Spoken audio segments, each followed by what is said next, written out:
Thanks for your company this afternoon. Let's cross live to London. My colleague Andrew Clennell standing by, our political editor, travelling with the Prime Minister. Andrew, let's start with the issue of the moment, that being China. It's dominated so much attention there at the G7 and the G7 Plus particularly. We'll get to whether or not the trilateral was a snub or otherwise in a moment, but on the China question, what have you made of the discussions there among the leaders? Has he got the support that he's been after?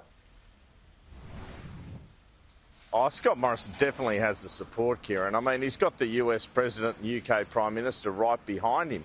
I guess the only question is whether some of the European nations agree on going so hard against China. And obviously, we often see things in a more American or British light than European anyway on other issues like climate change. So the Italian Prime Minister Mario Draghi let the cat out of the bag a bit on this when he just in remarks or chat with Scott Morrison just before their bilateral meeting, when he said the only difference in views amongst the G7 leaders was how hard to go on China, and we captured that on camera. The only difference in views was the intensity of the message to China.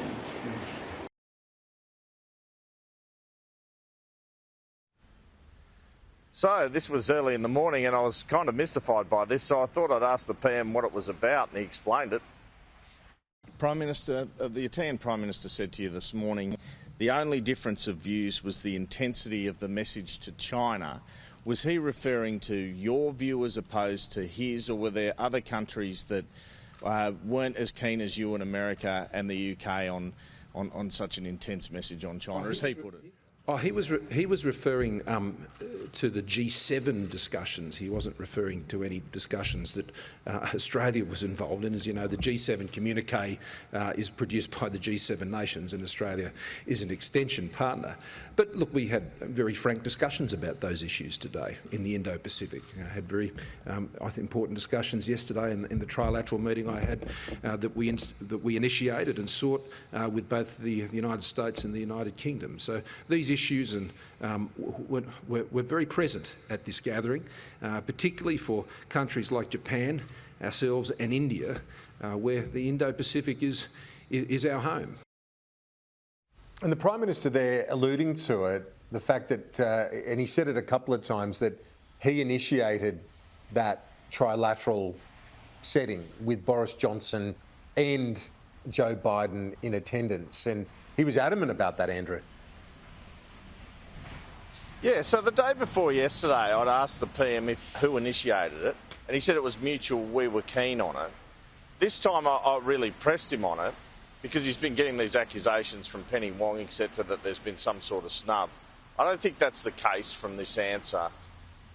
Him really indicating that what he wanted at the G7 was a showing to stand up to China in the face of economic coercion and other issues, and that the leaders of the UK, the US and Australia, the old wartime allies, were on the same page. So let's have a listen to that.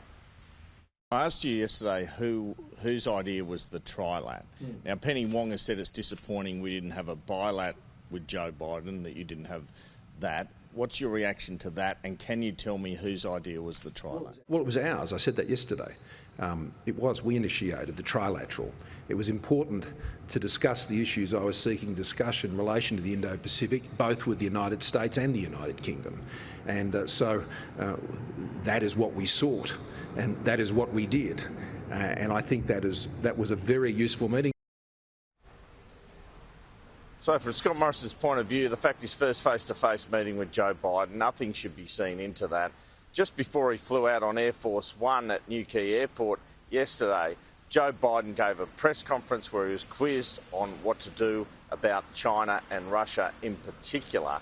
And he spoke about this battle, which really sums up what the G7 summit was about, Kieran, between liberal democracies and a show of strength for them after they've been battered somewhat by COVID versus autocracies, with China front of mind.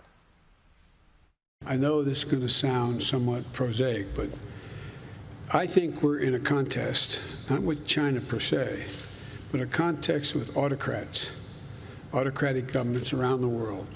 as to whether or not democracies can compete with them in the rapidly changing 21st century. And I think how we act and whether we pull together as democracies is going to determine whether our grandkids look back 15 years from now and say, did they step up?